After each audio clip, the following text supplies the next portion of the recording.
Hey guys, back for the first time in a long time. And I haven't stopped collecting, but I just was taking care of a few more things in life. So, you know, you kind of do everything in the between time, in the meantime. But in that between time, I picked up a couple books. I got it from an overseas site out of Europe, and I just kind of thought, well, let me see how this turns out. Let me see what kind of transaction it is. It was more of a almost like a vintage item shop. They seem like they specialize more so in furniture than in comics. And overall, is I'll get into it. Is the experience pretty much showed that, but I was very hopeful throughout the situation. I still got a lot of very cool books, but the condition isn't exactly where I would have wanted it to be. Anyway, anyway, so went on his Euro site. These prices were pretty reasonable. I don't remember exactly what I paid for each book, but it was nowhere near market value.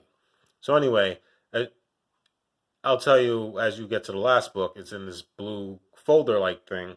It's pretty much what all the books were in. None of them were bagged, none of them were boarded, and the condition pretty much is what it is. So as you can see, first book here is a X-Men 205. So this is a J. Scott Campbell variant edition.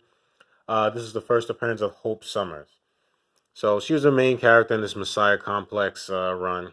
But anyway, as you can see, the condition, you see the spine wear and everything like that. And actually, you can't, I don't know if you can tell, but look, yeah, you kind of could. Looks like someone drew and outlined, you know, the body of the White Queen. But yeah, so anyway, cool books. Got this X-Men number 4, First Omega Red. Another one's pretty worn, but still a cool book to have. They have the 65 pence sticker on it, I guess. So as you can tell, definitely was for sale in Europe at some point. This is the first appearance of Psylocke with her pretty much a ninja outfit, I guess you can call it. Cool book, X-Men 256. Death in the Family. This is the first part. Excuse me, book 2. So I think I have book 3 or 4. Never had book 2, so put it in order for that. These are just some cool McFarlane covers that I liked, and mostly goes ignored, but it's Marvel Tales, and I forget the other run exactly, but we'll probably see it here. But this is a very cool Juggernaut cover. I actually like this a lot. I was really hoping this would come in great condition. I mean, I have a few copies, but none in like a 9.8 that I probably would want just to hold on to. But pretty cool. Another Marvel Tales, 237. Another McFarlane Spider-Man X-Men book. Here's a very cool one, Spider-Man with Storm and Wolverine. Like I said, a lot of early McFarlane art. Nothing too special about all of these, except to me as a McFarlane collector. I think these are all, very, very awesome. I think this is when he really started breaking out and sort of becoming his own.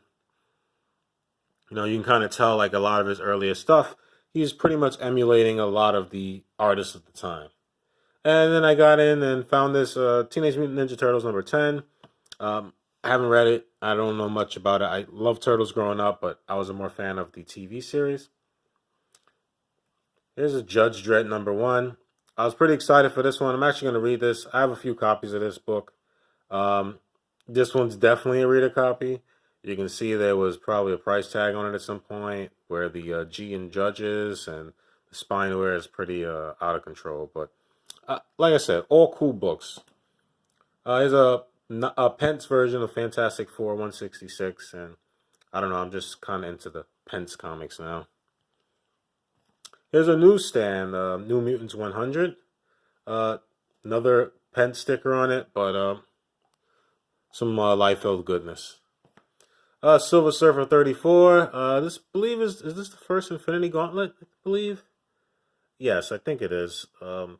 But yeah, another banged up copy, but just a cool book to have. Then, actually, I couldn't believe they had these, some Silver Age goodness. Once again, they put a pen sticker on it because it was sold in Europe. This is the origin retold of Captain America. I actually read through this one. It was pretty cool. The movie was pretty accurate, believe it or not. I know a lot of times they change a couple of things, but yeah, this was pretty accurate, and I actually enjoyed it. It's not a bad copy, for Silver Age. But like I said, I enjoy reading it. And here's the blue folder I was talking about. What all the comics were in inside of a pretty much just an envelope. It went overseas, but it's Foom number 8. So I'll pull it out. And there was one thing I did notice about the book. Let's see if I can find it now because I just kind of stashed it in there. It might be something you want to look out for. Let's see if I can find it here. You think, oh, here you go. So it came with these. I don't know what they would call these. I don't know if they were stickers and they just don't have the sticky thing in the back. Here's another Foom thing, like a business card almost. So that's the member signature, Steven Newson. But I don't know if that's part of the book or not, or if this is just some cool things that came along with it. But anyway, just let me know how you think I did. I'm sure there's some value here, a little bit of something. I'll probably get more than what I paid for it. I want to say I paid about $70 shipped for everything from overseas, which isn't terrible. But I was really hoping that the condition of these books would be a lot better. But anyway, so is life. You got to take a chance, and sometimes you get a nice Foom number 8. So thanks a lot, guys. Take care.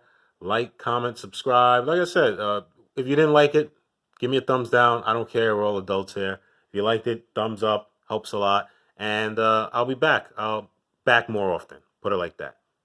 Take care.